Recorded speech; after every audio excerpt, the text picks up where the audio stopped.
ہوتا ہے کہ تعصب تو آپ کے اندر بھی ہے نا. آپ ہندو صرف اس بیس پر ہیں کہ آپ ہندوؤں کے گھر میں پیدا ہوئے. آپ سکھ صرف اس بیس پر ہیں کہ آپ سکھوں کے گھر میں پیدا ہوئے.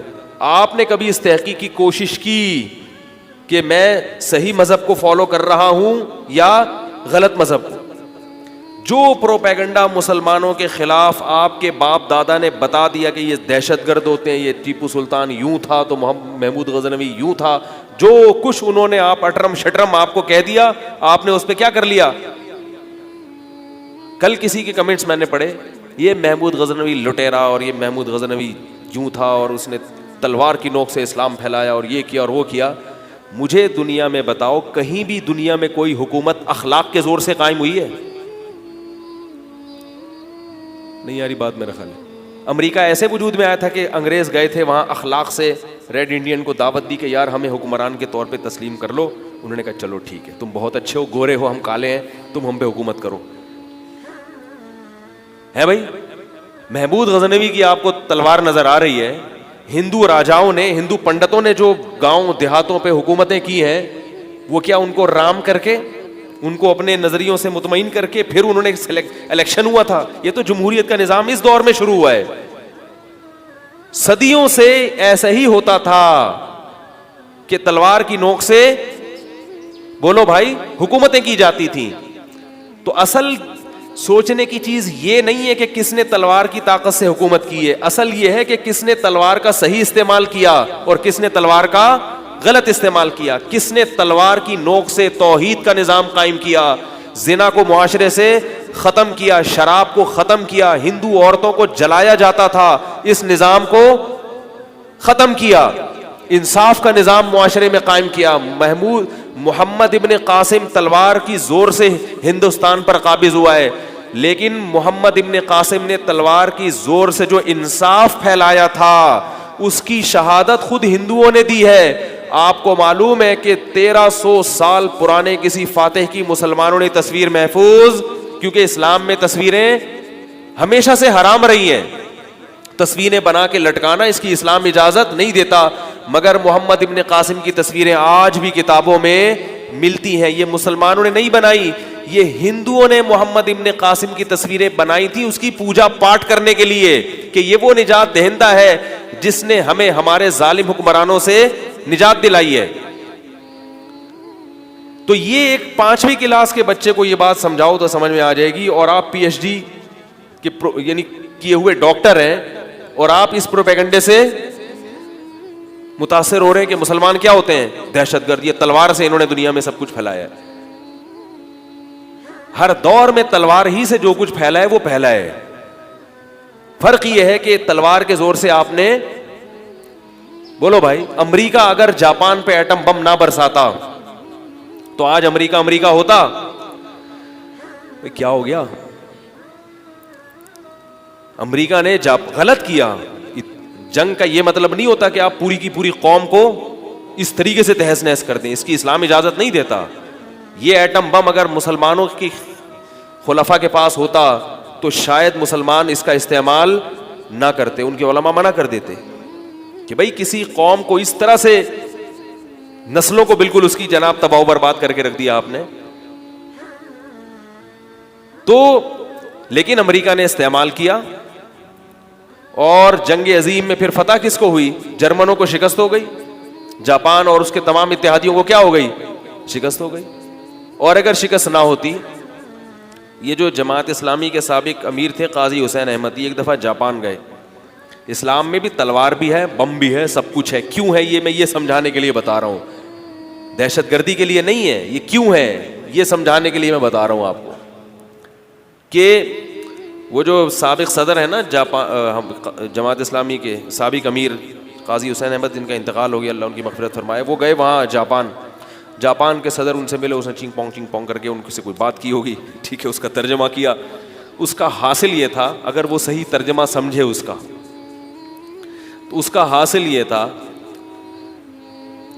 یہ جو قاضی حسین احمد ہیں یہ گئے جاپان, صدر نے اس وقت پاکستان نے ایٹمی دھماکہ کیا تھا, تو جاپان کے صدر نے ان سے کہا کہ آپ لوگ جو ایٹمی دھماکہ کر رہے ہو یہ اچھا کام نہیں ہے. ایٹم بم سے تباہی پھیلتی ہے, انسانیت کا برباد ہوتا ہے. یہ چی چی تھو تھو بہت غلط کا, یہی اسٹائل ہوگا.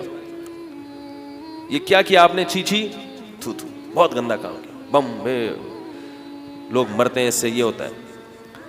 تو قاضی حسین احمد صاحب نے بڑی پیاری بات کی. انہوں نے کہا اگر یہ بم آپ لوگ پہلے بنا لیتے تو آپ کے ملک میں جو تباہی ہوئی ہے نا ایٹم بم سے, وہ نہ ہوتی. آپ کی قوم کیا ہو جاتی, اس بم کی تباہی سے محفوظ ہو جاتی.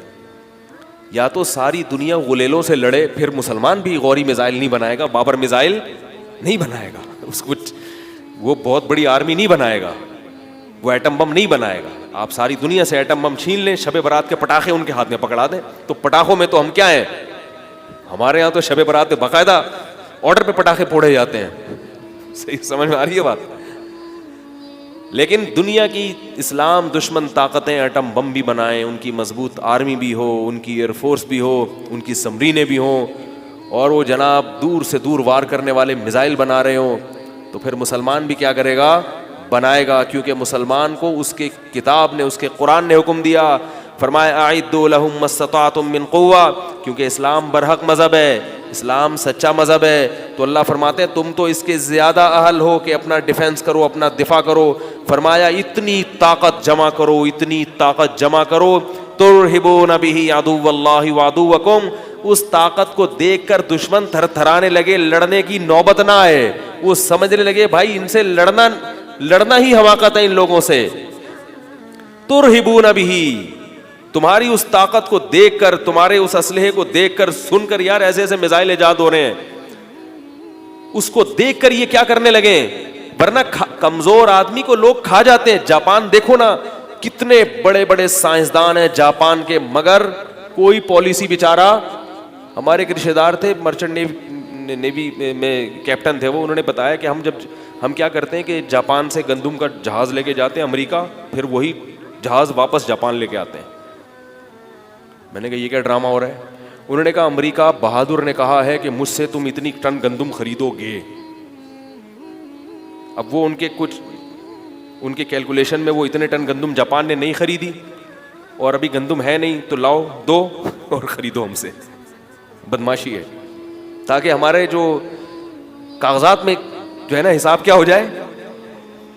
کاغذات جیسے ہوتا ہے نا, آڈٹ جب ہو رہا ہوتا ہے نا سال کے آخر میں, تو وہ حساب فٹ نہیں بیٹھ رہا ہوتا, تو کچھ مصنوعی خرید و فروخت ہو جاتی ہے. یار یہ اس کے کھاتے میں ڈال دو, یہ پیسے جو ہے نا یہ پتہ نہیں کہاں چلے گئے. ایسا ہی ہوتا ہے نا کمپنیوں کا جب آڈٹ ہوتا ہے, یار یہ تو پیسے 1 کروڑ روپے کم ہو رہے ہیں, تو ایسا کرو یہ فرض کر لو کہ یہ اس کی یہ وسیم بھائی نے کیا خریدی ہے, یہ خریدی ہے, یہ 1 کروڑ روپے ہم نے ایسے کیے. تو اس طرح کے فرضی وہ کی جاتی ہے. تو جاپان بیچارہ کیا کر رہا ہے, گندم کے ٹرک بھیج کے امریکہ سے خرید رہا ہے, تاکہ ان کی جو سالانہ جو برآمد ہے وہ حساب کتاب میں کیا ہو جائے, کتنا کمزور ہو گیا. حالانکہ امریکہ بھی جاپان کی چیزیں استعمال کرتا ہے, سائنس ٹیکنالوجی میں امریکہ سے آگے, مگر غلامی کس کی, امریکہ کی. تو اگر جاپان پہلے ایٹم بم بنا لیتا تو یہ ڈرامے پھر جاپان امریکہ کے ساتھ کر رہا ہوتا. تو اسلام گراؤنڈ ریئلٹی کو دیکھ کے چلنے کا حکم دیتا ہے, کیونکہ برحق مذہب ہے. ایسی باتیں نہیں کرے گا کہ ایک تھپڑ مارو تو دوسرا گال بھی اپنا آگے کر لو, ایسا نہیں کرے گا. تو برحق مذہب ہے تو وہ تو کہے گا بھائی جب تم دین برحق پہ چلتے ہو تو تمہیں زندہ رہنے کے لیے, اپنا وجود برقرار رکھنے کے لیے تمہیں اسلحہ جمع کرنا پڑے گا. تو بات اس پر ہونی چاہیے کہ برحق ہے یا نہیں ہے. اگر برحق ہے تو وہ تمام لوازمات کے ساتھ برحق ہے. اگر اسلام برحق مذہب نہیں ہے پھر اس کی ساری باتیں غلط ہیں. تو یہ بھی تو عصبیت ہے, تعصب ہے کہ آپ اسلام کے دعوے کو سننے کے لیے اور قبول کرنے کے لیے تیار نہیں ہو, صرف عصبیت کی بیس پر کہ آپ کو مسلمانوں سے ذاتی بغض ہے, مسلمانوں سے ذاتی چڑ ہو گئی ہے. حالانکہ اسلام کسی قوم کا مذہب, اسلام کی سب سے بڑی خوبی ہے کسی قوم کا مذہب نہیں ہے.